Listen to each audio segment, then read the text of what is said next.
Hey everyone, welcome back to my channel. This is Coffee with Katie. Went to our local caffeine dealer, the Bee's Knees Coffee, and got a honey lavender latte.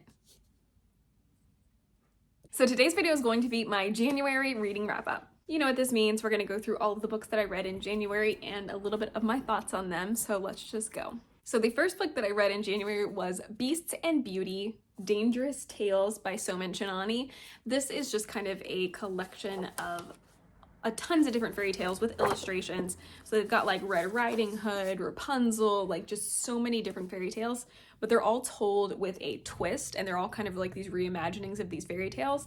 And this was really fun. It was kind of dark, but really fun. It was a clever retelling of a lot of the popular fairy tales that you're familiar with, but it was also just turned on their head. So it was very enjoyable. There was a lot of own voices and a lot of diversity in this book also. I don't know what I was necessarily expecting when I went into it, except that it would be just fun fairy tale retelling with a twist that would maybe be dark. But there is a lot of diversity in this book, and it was just really good. Even the first story has this really pretty artwork. There's just so much of it. Some of it's in color, like this one.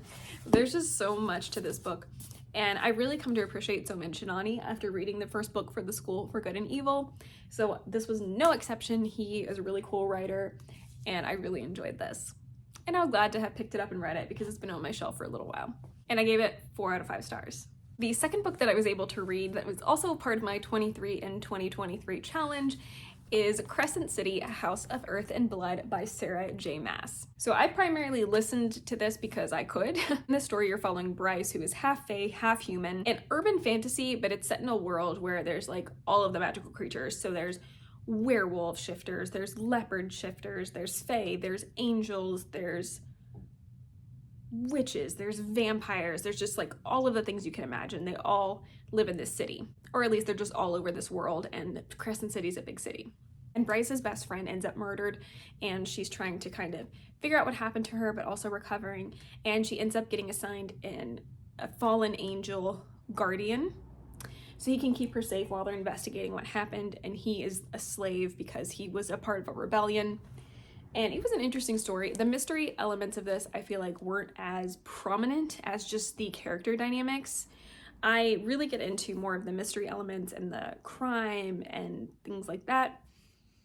And while you do get to delve into a lot of the world and the different things that are going on behind the scenes, I felt like it was way more focused on Bryce and the people that she interacts with. So you get the perspective of Bryce, you get the perspective of Hunt, who's the fallen angel guardian, and I think you even get the perspective of Rune, who is a fae crown prince. So you get several different perspectives, but I feel like it was more focused on the perspectives and the dynamics and the interpersonal relationships of the characters than it was necessarily the plot, even though the plot is overarching. So I'm not really sure, but I did enjoy it. I thought it was fun.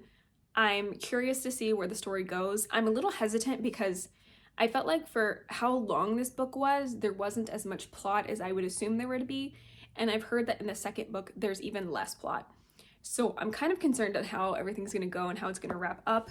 I don't know how many books it's going to be. I'm assuming it's 3, but like who knows? So I'm not really sure. But as most Sarah J. Maas books are, this book was really easy to listen to and to just fly through, even though it's a really long book. I enjoyed like all the different magic and the creatures that this world provides. It did feel a little bit strange to me being more urban fantasy because I really like ACOTAR, and that's high fantasy and not urban at all. So it was a little weird for me to be in this kind of writing and mindset and these characters while it being urban fantasy and having cell phones and like texting each other. And then Throne of Glass, which I didn't really like, is also high fantasy. So this is a very different feel. And like I said, I did like the story overall, and there is a murder mystery type element. However, I feel like there's content in this that's unnecessary and just kind of adds to the length of the book. I also felt like I was okay with it until the end because it felt very over the top and unrealistic. I didn't love the plot twist at the end. I thought the villain didn't really make sense, to me anyway, and that being said, it was still enjoyable.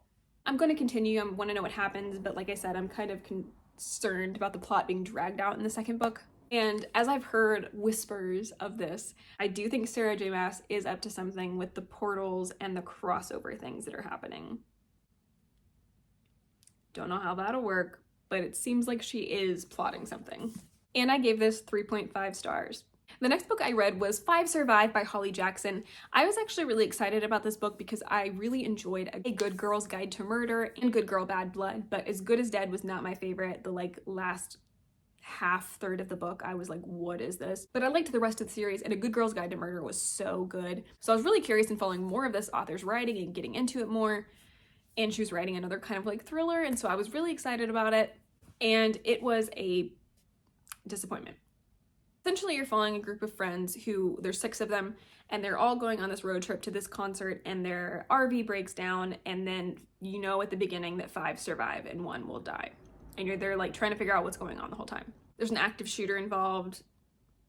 Should be high stakes and crazy, right? So obviously the mystery element was enough for me to want to finish this book and know what happens. But this was so different. This was just such a different vibe than A Good Girl's Guide to Murder, which, you know, it's supposed to be, but I did not like this one as much or at all.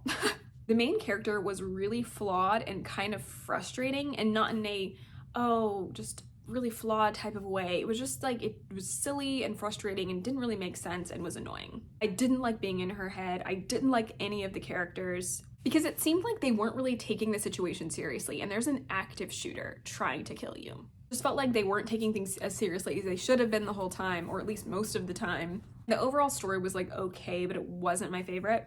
I think what she was trying to do was make the main character ADHD or something like that, but it was off and it wasn't necessarily correct. And I'm saying that because my husband has ADHD, and I said, I think they're trying to make this character ADHD, but I don't think that's completely accurate. And he was listening to it and he was like, yeah, I don't know what's going on here. And it was just really annoying. So like, for instance, there's an active shooter involved that was shooting at them. They all ran and hid in the RV. And they're trying to figure out what to do next. And in the midst of this absolute like mind-shattering, earth-shattering terror, the main character is looking at the curtains being like, I know this pattern reminds me of something. Is it a cartoon? Is it The Simpsons? I just can't remember what this pattern reminds me of. And she does that at the beginning of the book when there's no danger, and she does that the entire rest of the book. When she's about to like stick her head out the window and she's afraid she's gonna get shot, she's thinking about the patterns of the curtains. And I'm sorry, you would not be doing that.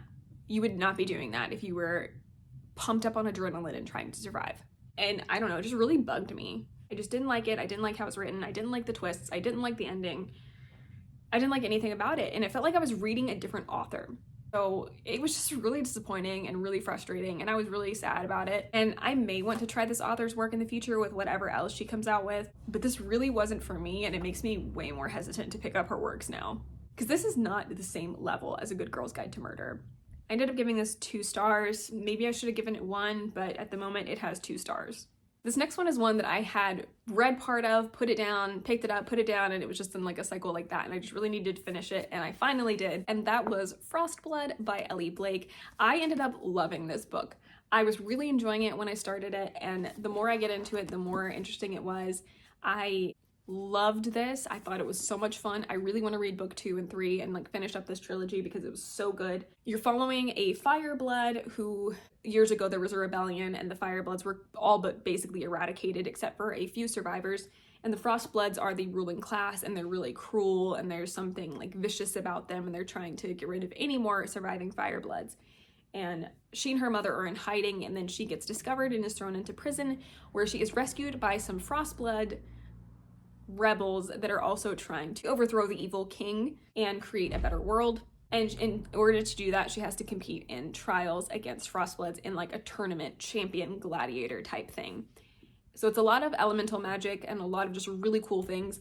I loved this. I thought it was so good. I'm just like surprised of how good it is because I just don't really hear anyone talking about it, and it was amazing. I ended up giving this 5 stars. I'll just say that right now. This is my first 5-star of the year. I took my sweet old time finishing this book. I just kept running out of time on my TBR, and it just kept getting pushed and pushed and pushed. And then I was not sitting still to read physically. I've been talking about this a lot on my channel. So I was just too busy, and I wasn't listening to it on an audiobook. So instead I was listening to other things on audiobook, and it was just a whole thing. That being said, it was absolutely worth the wait. And like I said, this was so good, and I don't know why more people aren't talking about it. I know it's older, but still. The beginning had some slow parts in it, I'll give it that, but it was, you know, building the world, building a lot of what you need to do in fantasy novels. And the world was cool, and the elemental powers of the frost and the fire were really well done and really interesting. And it's just so intricate, like even down to the color of their blood. So Frostbloods have blue blood and Firebloods have red blood, and it will like sizzle when it like falls in the snow and stuff. Granted, most blood would because it's warmer than the snow, but it was just really cool to see how involved that was, and even the makeup of their physical bodies. It was just so cool. I loved the tension. I loved the high stakes, the dark powers at play. Oh, it was just so good.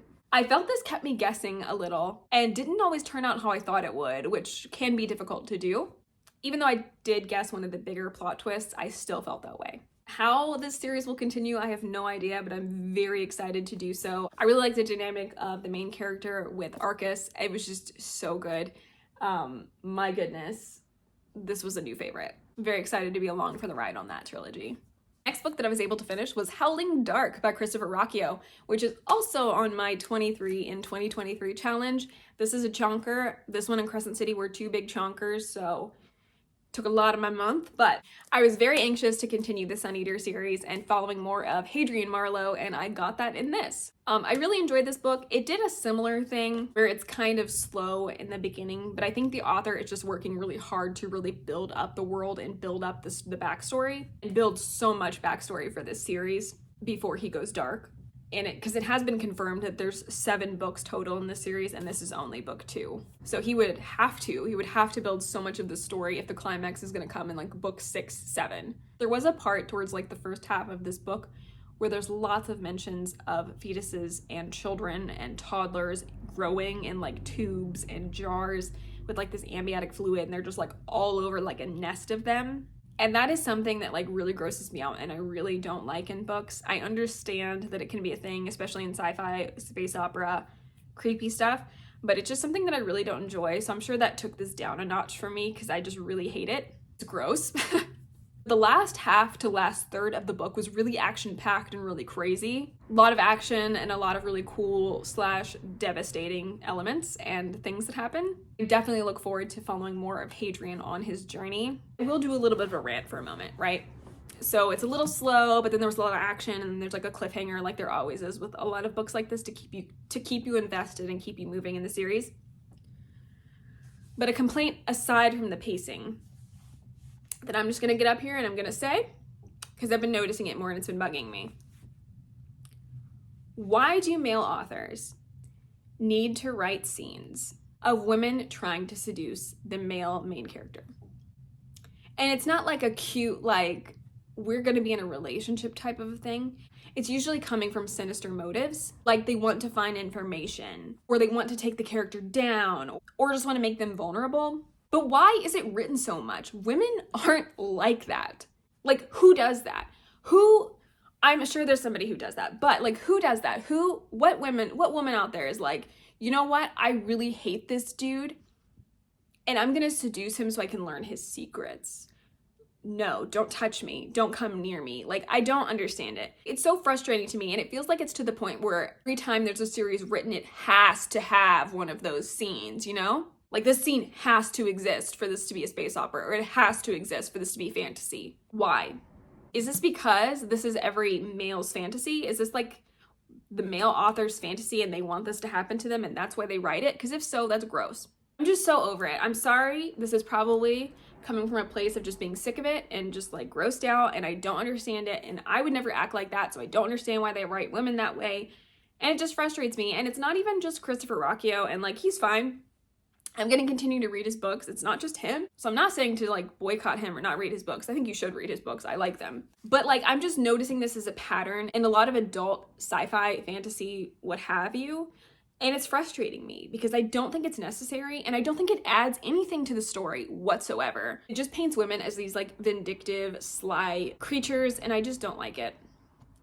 So that's my little rant about this. Otherwise, it was good. A lot of crazy stuff went down at the end of the book. We'll see how that continues later. I ended up getting it 4 out of 5 stars. And the last book that I read in January, I actually got from NetGalley. I was actually sent the audiobook in advance to review before the release date, and that is Radiant Sin by Katie Robert. This is book 4 in the Dark Olympus series. But as I was told, you can read the Dark Olympus series, each individual one you can read as a standalone. You don't have to read them in order.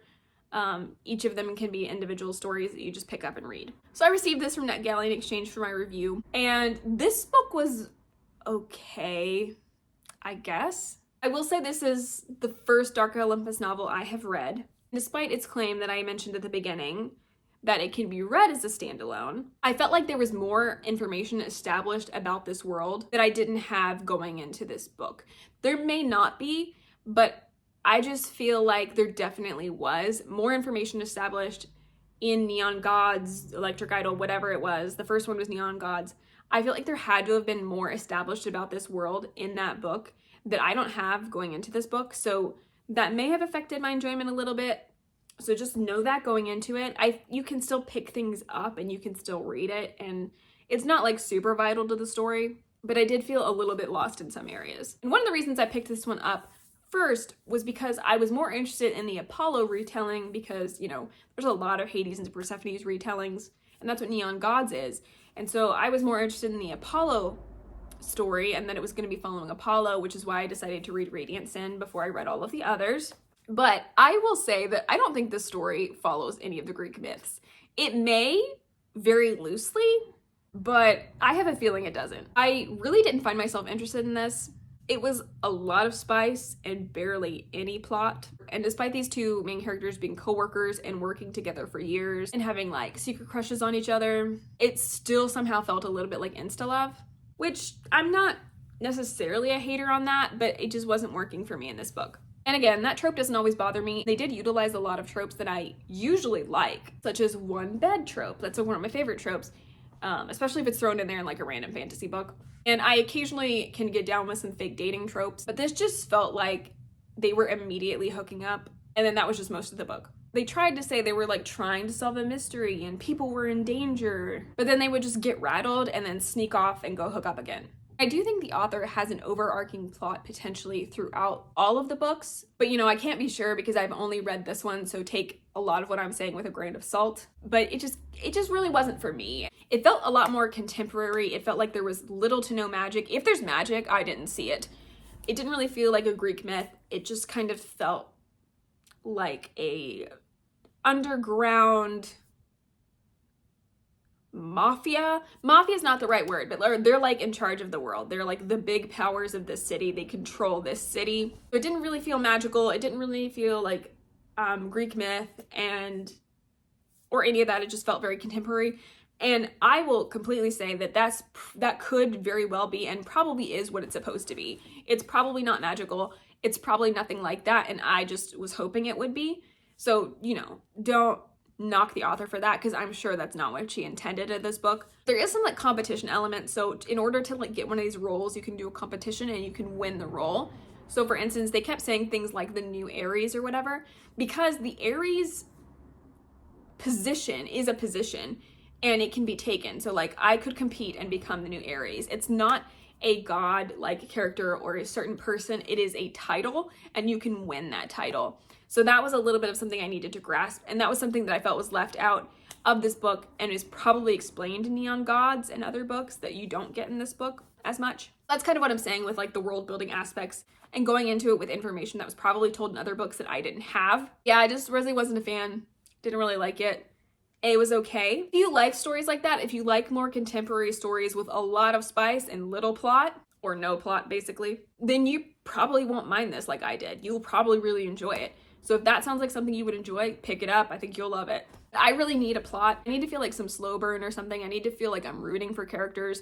I need to be really invested in the danger of the plot, the goals of the characters, the tension, you know, all of that. I need to feel that to be behind you in a relationship. And when I don't feel that, I don't care about the relationship at all. Whether it's friends, whether it's found family, whether it's, you know, romantic relationships.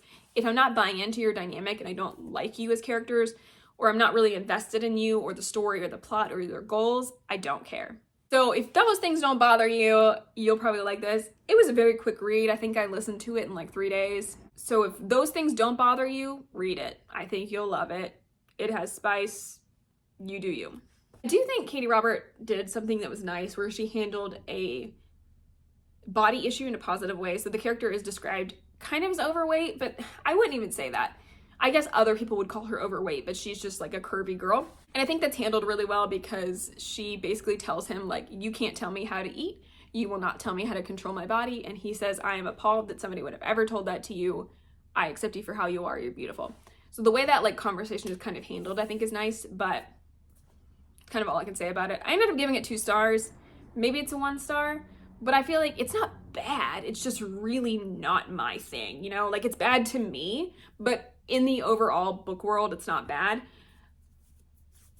I don't know, I wrestle with that sometimes because I would probably give it a 1 star because I didn't really enjoy it, but it wasn't horrible. It's not the worst thing I've ever read, so 2 stars. Do with that what you will. But yeah, you may like this. I did not. Those are all the books that I was able to read in January. It was an okay month. I had some good reads. I had a couple not so good reads, but for the most part, I enjoyed it. I had my first 5-star of the year, which is exciting. Hoping to get some more of those. Please comment down below and let me know any books you would like to hear my opinions on. But as for now, that is it for today's video. Please like this video if you liked it, subscribe if you want to, and I will see you next time. Stay safe and caffeinated. Bye.